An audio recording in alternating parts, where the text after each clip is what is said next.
Assalamualaikum warahmatullahi wabarakatuh. Perkenalkan, nama saya Muhammad Arifin, SHI MH. Saya sebagai dosen tetap pada program studi Hukum Keluarga Islam, Fakultas Agama Islam, Universitas Nahdlatul Ulama Blitar.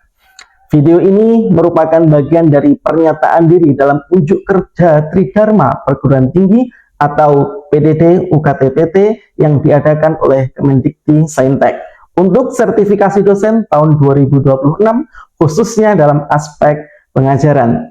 Pada kesempatan ini saya akan menjelaskan secara singkat mengenai mata kuliah pengantar hukum keluarga yang saya ambil.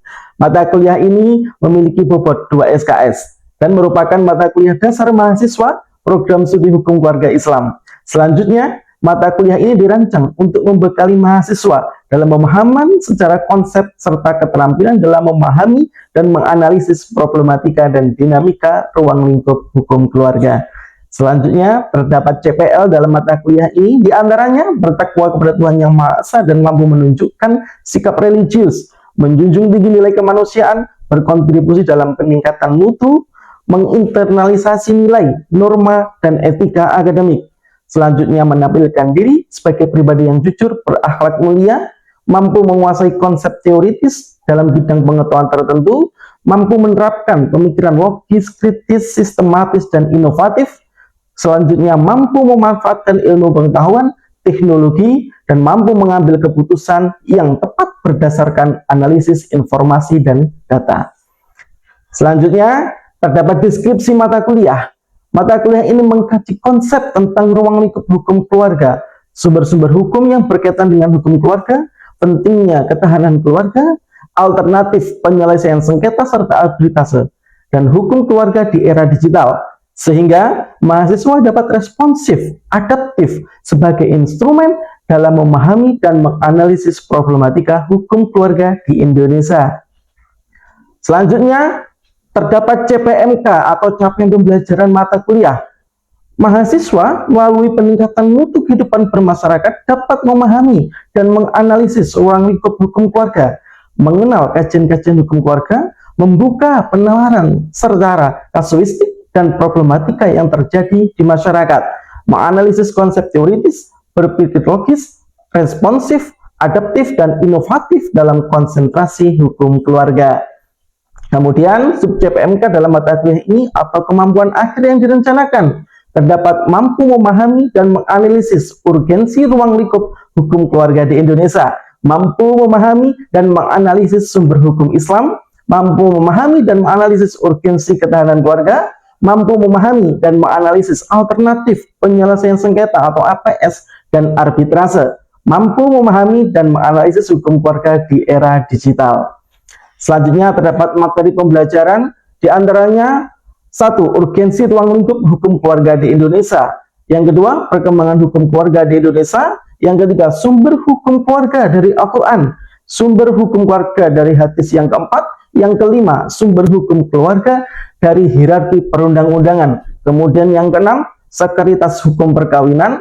Yang ketujuh, tinjauan peran dan fungsi keluarga terhadap aspek sosial. Setelah itu terdapat UTS sebagai asesmen, dan yang pertemuan selanjutnya yaitu harmonisasi hak dan kewajiban antara suami istri, harta benda dalam perkawinan, parenting dalam keluarga, manajemen konflik dalam keluarga, tinjauan dampak perceraian di Indonesia, alternatif penyelesaian sengketa dan arbitrase, dan yang terakhir adalah hukum keluarga di era digital dan yang nanti akan ditutup oleh UAS. Kemudian dalam mata kuliah ini terdapat asesmen, diantaranya aktifan 10%, kemudian proyek 20%, tugas 15%, kuis 15%, UTS dan UAS masing-masing 20%. Sebagai catatan, mahasiswa dapat memperbaiki nilai bila mana kurang memenuhi standar atau hanya sekedar memperbaiki nilai yang lebih optimal, tentunya dengan waktu yang telah dialokasikan. Dan kemudian terdapat referensi. Beberapa referensi sudah kita sediakan, diantaranya terdapat referensi yang sesuai dengan pembelajaran hukum keluarga beserta teori dan praktik. Di antaranya buku dalam waktu 10 tahun terakhir dan artikel ilmiah 5 tahun terakhir terbitan. Harapannya, melalui berbagai referensi dapat menunjang orientasi sampai dengan pemahaman dari mahasiswa sebagai struktur keilmuan yang komprehensif. Kemudian terdapat metode saat pembelajaran, yaitu blended learning atau dapat melalui tatap muka secara langsung di kelas ataupun via online. Selanjutnya terdapat kuis. Dalam hal ini, sebagai salah satu bentuk menghidupkan suasana kelas saat pembelajaran berlangsung, sekaligus mereview kembali terkait materi. Kemudian ada tugas, diantaranya berbentuk menemukan pendapat pakar terkait, analisis kasuistik yang up to date, penyusunan makalah, PowerPoint, serta penyusunan argumentasi hukum. Dan yang terakhir, terdapat diskusi. Bentuk diskusi dapat berkelompok maupun individu, sehingga mahasiswa mempunyai pembekalan tentang mental secara akademik, penyampaian yang terstruktur, dan model problem solving. Selanjutnya, saya akan menampilkan video micro teaching pada pertemuan ke-15 dengan materi hukum keluarga Islam di era digital, dengan memahami konsep dasar dari pakar sebagai kerangka berpikir. Selanjutnya diintegrasikan dengan konsep hukum keluarga, dan yang terakhir dapat memberikan pemahaman serta analisis mendalam bagi mahasiswa dengan pendekatan project based learning. Baik, selamat menyaksikan.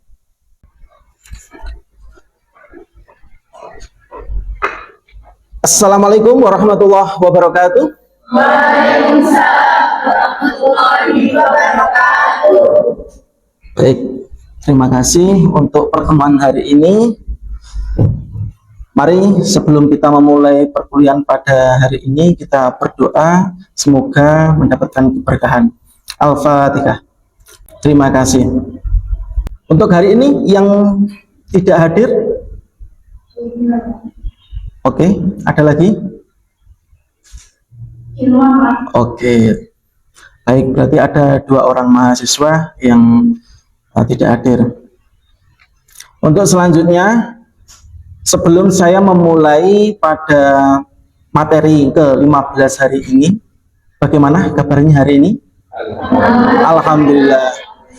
Semangat? Oke, terima kasih. Semoga dengan daya upaya kita di siang hari ini tetap memberikan semangat kita untuk tolabul ilmi. Amin. Sebelum saya memasuki materi ke-15, ya, yaitu berkaitan dengan hukum keluarga di era digital, saya akan mereview sedikit berkaitan dengan pertemuan yang kemarin, yaitu berkaitan dengan alternatif penyelesaian perkara. Oke, dari sini ada yang ingin disampaikan berkaitan dengan alternatif penyelesaian perkara atau arbitrase? Silakan. Baik, silakan. Pertemuan kemarin itu kan membahas mengenai penyelesaian sengketa. Yang saya akan review ini terkait mediasi. Nah, mediasi itu kan merupakan cara untuk menyelesaikan masalah atau sengketa secara damai melalui perundingan. Nah, akhir-akhir ini praktik mediasi di pengadilan agama kita banyak dibahas di media sosial. Nah, meskipun mediasi sudah dilakukan sesuai ketentuan hukum, keberhasilannya masih menghadapi berbagai kendala. Nah, yang ingin saya tanyakan, apakah keberhasilan mediasi lebih dipengaruhi oleh kemampuan mediator dalam menggunakan strategi mediasi, ataupun mungkin dipengaruhi oleh kemauan para pihak itu sendiri? Baik, terima kasih. Beri oplos terlebih dahulu. Luar biasa. Dalam hal ini, yang perlu kita ketahui adalah ketika kita sebagai mediator, baik kita sebagai mediator atau kita sebagai orang yang terfasilitasi, ya. Artinya apa? Kita harus tahu terlebih dahulu. Kalau seorang mediator, berarti beliau ini memiliki sertifikasi sebagai seorang mediator. Itu yang pertama. Karena di situ nanti akan ada aspek kemampuan, ya, atau kompetensinya, sehingga bisa dikatakan berhasil mediator itu ketika permasalahan atau perkara itu bisa berjalan sesuai dengan satu kaidah, yang kedua adalah pertemuan antara pihak, ya. Jadi antara pihak di sini semuanya hadir, ya, semuanya hadir. Terus kemudian dari para pihak ini nanti akan mengungkapkan apa yang menjadi tujuan, apa yang menjadi aspek keadilan yang belum terpenuhi di situ ya. Maka oleh sebab itu ini menjadi indikator yang sangat urgent sekali ketika berbicara mengenai dengan keberhasilan dari mediator itu sendiri ya. Terus kemudian dari segi aspek yang terfasilitasi oleh mediator itu biasanya satu itu melalui skema yang pertama adalah sama hakim itu diberikan waktu untuk memikirkan bagaimana baiknya persoalan itu ya. Jadi tidak hanya langsung diputus tetapi difasilitasi melalui mediator itu ya. Baik, terima kasih. Itu berkaitan dengan materi sebelumnya dan kita menginjak ke materi yang ke-15. Baik. Dalam hukum keluarga di era digital ya, ini kita secara pola berpikir kita mengandung atau kita memberikan sebuah konsep hukum progresif menurut Sajipto Raharjo. Hal ini kenapa perlu kita sampaikan, karena pola pemikir dari pakar ya, pola pemikir dari pakar ini nanti akan sangat menentukan bagaimana kita melangkah, bagaimana kita itu terkonsep ya, bagaimana konsep itu bisa diimplementasikan dalam sebuah argumentasi hukum atau bahkan dalam perkara-perkara yang berkaitan dengan hukum.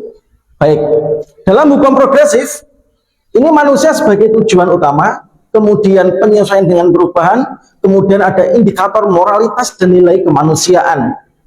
Tentu manusia ini sebagai tujuan utama yang kita ketahui adalah berkaitan dengan tujuan hukum itu sendiri. Apa diantaranya? Keadilan, kemanfaatan, kemudian kesejahteraan. Selanjutnya dalam penyesuaian dengan perubahan, maka di situ terdapat perubahan sosial, perubahan ekonomi, perubahan budaya, kemudian perubahan teknologi. Oke, ini nanti yang akan menjadi highlight dari pembahasan kita. Selanjutnya dalam indikator moralitas dan nilai, di situ ada moralitinya, terus kemudian juga berkaitan dengan nilai kemanusiaan itu sendiri. Maka oleh sebab itu dengan adanya pola pikir yang kita tendensikan kepada pakar, ini akan menjadikan bagaimana langkah kita ke depan itu lebih terkonsep. Nah, ini kalau kita berbicara referensi, bisa dilihat dari Pengantar Hukum Progresif, cetakan tahun 2024. Baik, selanjutnya di situ kita akan mencoba untuk mengimplementasikan di era digital ya. Jadi implementasi hukum progresif ini kalau dalam era digital yaitu terdapat 3 aspek. Yang pertama kekerasan berbasis teknologi, perlindungan data pribadi, pembuktian elektronik. Ini 3 aspek penting yang memang dalam hal ini perlu kita highlight. Baik. Yang pertama kekerasan berbasis teknologi. Di situ ada ancaman, ada pelecehan. Ya, terus kemudian ada berkaitan dengan data privasi, ini sangat penting. Kemudian ada penyebaran konten pribadi. Ya, terus kemudian di situ ada perlindungan anak, pencegahan penyalahgunaan, pesan singkat, surat elektronik, rekaman digital, dan komunikasi media sosial. Tentu ini kita setiap hari sangat bersinggungan dengan hal tersebut. Maka oleh sebab itu kita ya sebagai manusia yang terdidik, maka oleh sebab itu kita harus bisa mengantisipasi, tentu berkaitan dengan ilmu atau berkaitan dengan pengetahuan yang telah kita pelajari. Maka oleh sebab itu dalam hukum keluarga di pertemuan yang ke-15 ini kita harus bisa mengimplementasikan ya dari konsep hukum, mengintegrasikan antara konsep hukum dengan konsep digital atau perubahan-perubahan sosial dari masyarakat itu sendiri, apalagi di dalam aspek digital. Selanjutnya di situ ada adaptasi hukum terhadap perubahan ya. Hukum harus beradaptasi dengan perubahan masyarakat dan teknologi. Kekerasan berbasis teknologi, perlindungan data, kemudian perlindungan data pribadi keluarga, ini harus kita jaga betul. Selanjutnya, kenapa kok harus ada hal seperti itu yang kemudian nanti akan kita jadikan sebuah adaptasi? Yang pertama di situ ada keabsahan. Kalau ini dalam ruang lingkup hukum keluarga, maka keabsahan nikah dan talak. Nah, ini sangat penting sekali untuk mengatur status ya, untuk mengatur sesuatu, terus kemudian bisa menjadikan sebuah aspek perlindungan hukum ya. Terus kemudian di situ ada hak asuh, ya, dengan berkaitan dengan anak, menghadapi ancaman eksploitasi anak dan sebagainya. Data dan rekam jejak ini sangat penting sekali. Kemudian ada penyelesaian sengketa, memanfaatkan mediasi elektronik dan persidangan jarak jauh untuk kasus perceraian ataupun gonogini. Baik, itu berkaitan dengan materi yang nanti kita jadikan bahan diskusi. Untuk itu dari sini yang saya sampaikan, yang saya utarakan ini, apakah ada yang mungkin kurang memahami? Mengapa implementasi hukum progresif itu sangat penting dalam hukum keluarga di era digital ini? Hukum progresif itu untuk menentukan arah, ya, untuk menentukan bagaimana kita nanti memiliki pola pikir seperti apa, hukum ini untuk apa, keadilan itu untuk siapa, ya, itu menjadi landasan utama terlebih dahulu yang harus kita pahami. Baik, jadi keadilan itu diciptakan untuk kebahagiaan masyarakat itu sendiri. Baik, setelah ini kita akan melakukan diskusi kelompok, ya. Harapannya nanti bisa menjadi diskusi yang sangat komprehensif. Terima kasih. Ini dalam proses belajar ini kita akan berdiskusi, ya. Tapi untuk mengawali diskusi pada kali ini, dalam kelas ini, saya ingin mendengar pengetahuan tentang adagium hukumnya kalian. Silakan. Baik. Di sini saya akan menjelaskan terlebih dahulu apa itu adagium hukum. Jadi, adagium hukum adalah pepatah kuno atau berbahasa dalam dunia hukum yang memuat prinsip dasar, asas, atau nilai keadilan universal. Di sini saya akan mencontohkan salah satu adagium hukum yang berbunyi ubi societas ius, yang bermakna adalah di mana ada masyarakat, di situ ada hukum. Apabila kita dasarkan pada materi yang sudah dijelaskan, di dalam konsep era digital adalah seiring terbentuknya masyarakat digital atau cyber community, hukum harus hadir mengatur ruang cyber, metaverse, transaksi elektronik, dan media sosial agar tidak terjadi permasalahan hukum. Baik, terima kasih. Ada lagi? Ya, silakan. Ada adagium hukum yang berbunyi like sampai regulum, yaitu hukum akan selalu memberi solusi atas permasalahan yang mana sesuai dengan materi yang Bapak sampaikan. Oke, terima kasih. Artinya kita harus bisa beradaptasi, ya. Kita harus bisa beradaptasi bagaimana antara hukum dan juga teknologi atau dengan dunia digital ini, kita harus bisa melek hukum. Pada intinya itu, ya, kita harus bisa menjaga apakah ini nanti akan bertabrakan dengan hukum, apakah di sini nanti ada perlindungan hukum, apakah keadilan kita sebagai masyarakat nanti bisa untuk di cover oleh hukum apa tidak. Maka oleh sebab itu kita dalam diskusi ini silakan mendiskusikan berkaitan dengan adaptasi hukum terhadap teknologi, ya. Khususnya hukum dalam di sini adalah berkaitan dengan aspek keluarga. Oke, silakan. Itu saya izin menanggapi pertanyaan yang tadi. Oh iya, silakan. Ada suatu kasus baru, terus belum ditemukan hukumnya, itu harus segera ditemukan itu kan Dewan Jendela tadi. Iya. Nah itu selama proses pembuatan hukum kembali itu kira-kira pelakunya diapakan atau seperti apa? Baik, dalam proses di situ maka yang menjadi instrumen dalam apakah ini tergolong yang melanggar hukum apa tidak. Maka oleh sebab itu ketika ada laporan yang sifatnya itu aduan, ya, di situ nanti akan dilihat aspek apa saja yang memang dilanggar, terus kemudian apa saja barang bukti, ya. Kalau barang bukti di situ minimal ada dua, ya. Oke, kita akan mengetahui terlebih dahulu.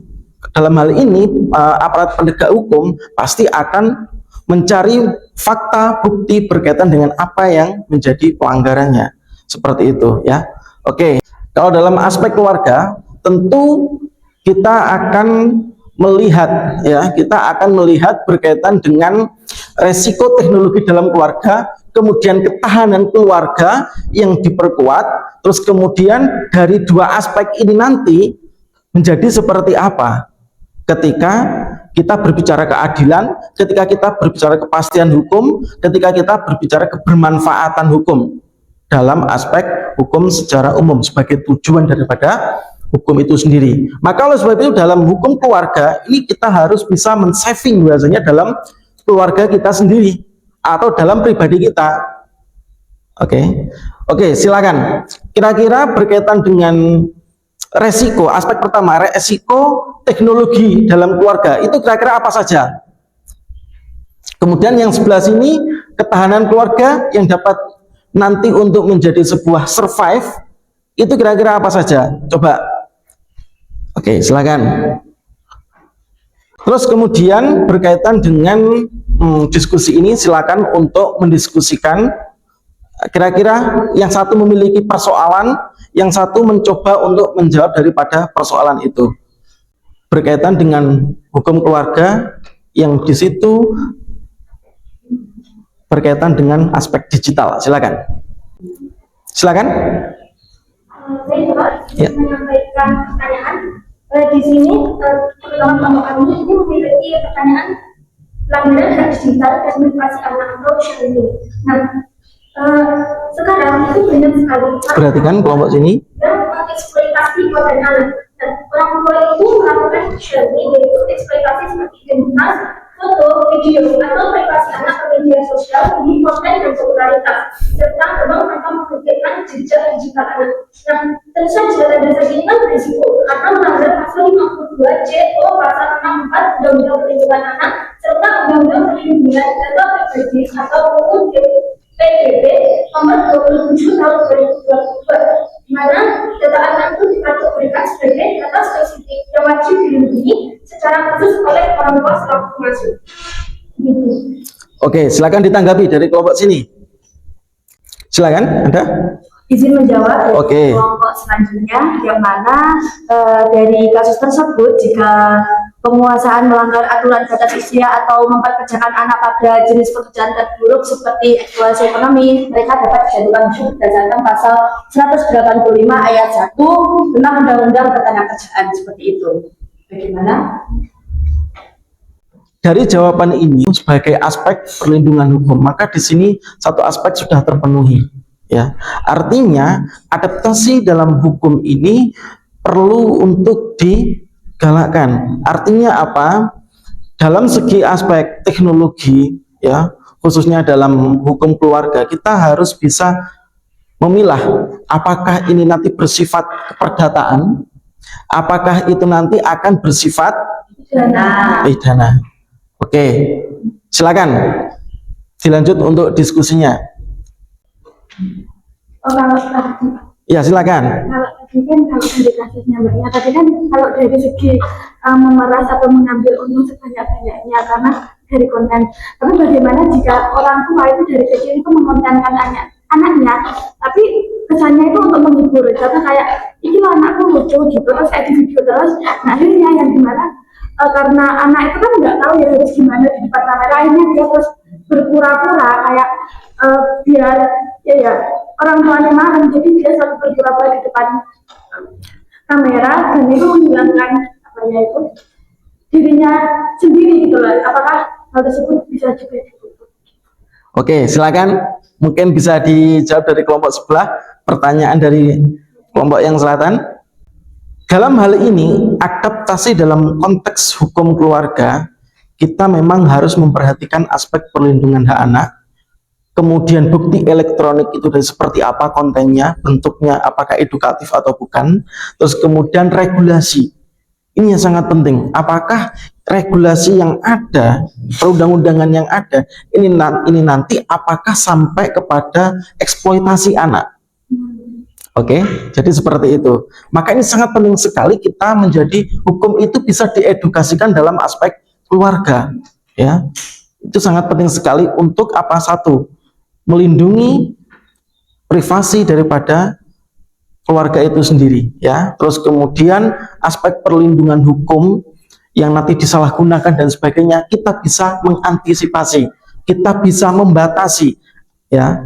Kalau ini sifatnya entertain misal, maka oleh sebab itu kita harus bisa entertainnya. Kalau ini masih anak-anak, sampai mana harus kita memiliki batasan dengan kita memahami regulasi yang ada, baik itu kemampuan anak itu sendiri, kemudian dari undang-undang ITE itu sendiri, kita harus bisa memahami.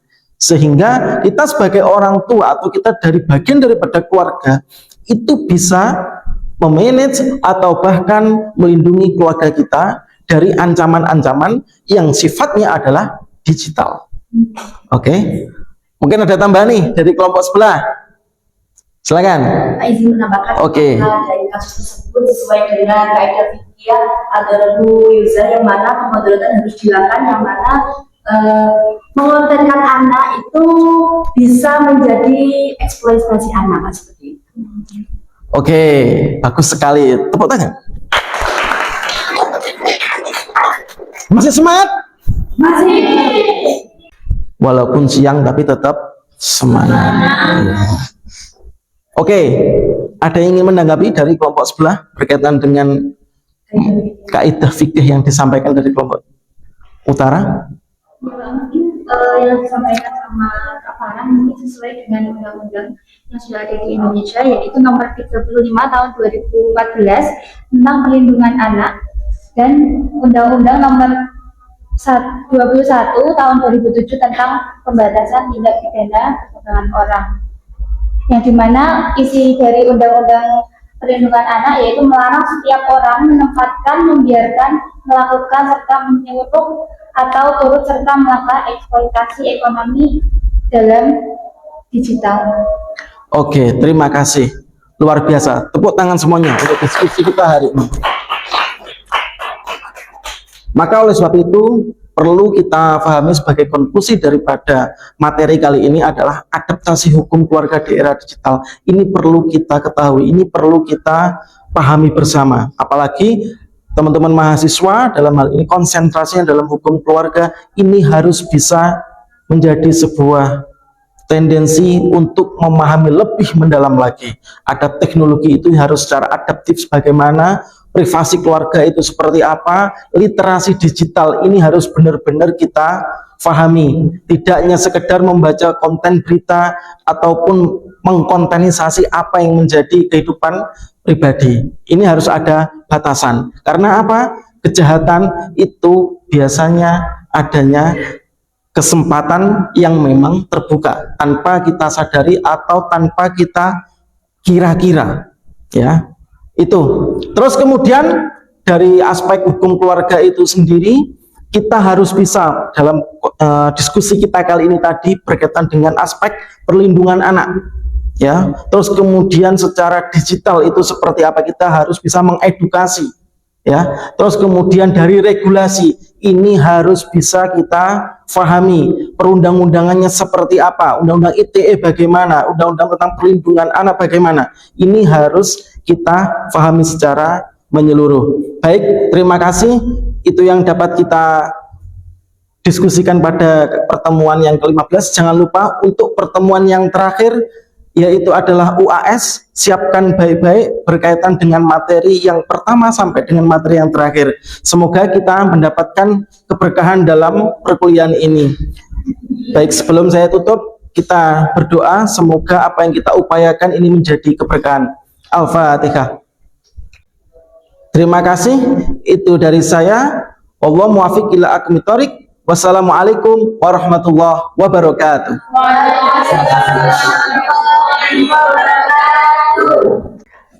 Demikian rekaman pembelajaran mata kuliah pengantar hukum keluarga, program studi hukum keluarga Islam, Fakultas Agama Islam, Universitas Nahdlatul Ulama Blitar.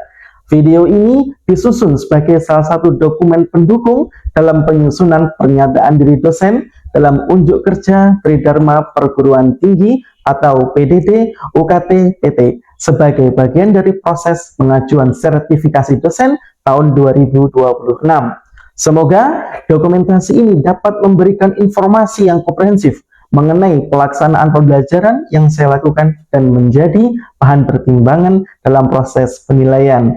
Terima kasih atas perhatian yang diberikan. Wallahu muwaffiq ila aqwamit thoriq. Wassalamualaikum warahmatullahi wabarakatuh.